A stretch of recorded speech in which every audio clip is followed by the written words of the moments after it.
All right, you guys, we got a call from Dillard's in Lake Charles, Louisiana about a week and a half ago. Water heater's going out, leaking at the bottom. As you can see, it's corroded on the bottom. First thing you want to do in these situations when you have the electric water heater is test the voltage going to it. Turn the power up to it, disconnect the wires, check, see what the power is. Number one, to see if your water heater is even getting power to it. Number two, to see the correct voltage. In this situation, if we wouldn't have checked, we could have got a regular residential 40-gallon water heater and burned it up, because the normal voltage coming to water heater is about 240.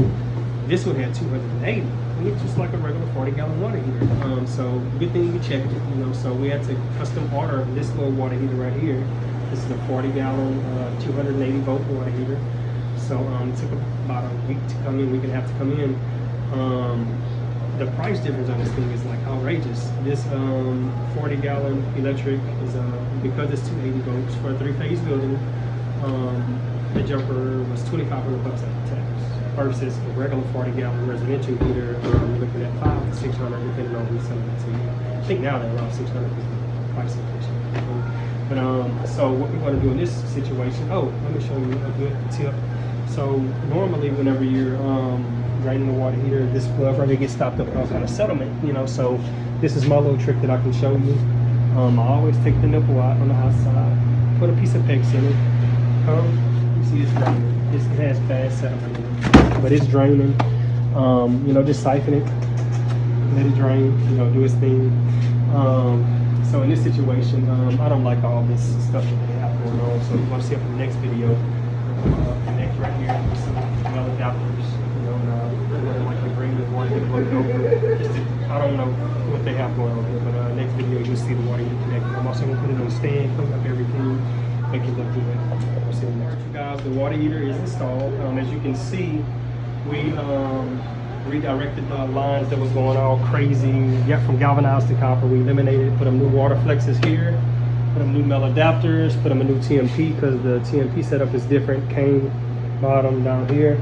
Also put it on the stand form. Another thing that could have caused that water heater to start rusting at the bottom is the water heater gets concrete. That's why it's always good to put a nice stand under it, you know, to stop that, whatever causes it to happen.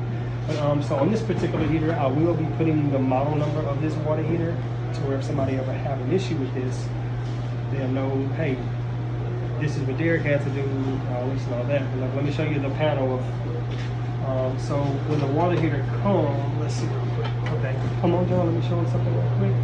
So this red and black wire will be on T2. This yellow and black wire will be on T1. So whenever you have a 3-phase building that's pushing 280 volts to a water heater, make sure before you install the water heater, you always check that voltage just to make sure that you have the correct voltage coming to it.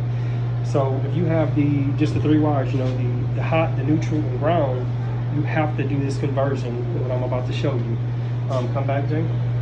So like I said, the red and black was on T2.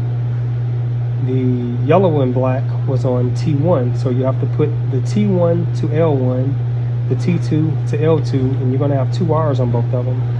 And your neutral goes to L2, and your hot goes to L1.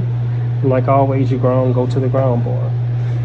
You know, like I said, you know, so this water heater is completely installed. I would say professional. Would you think it's professional, Jack? Yeah.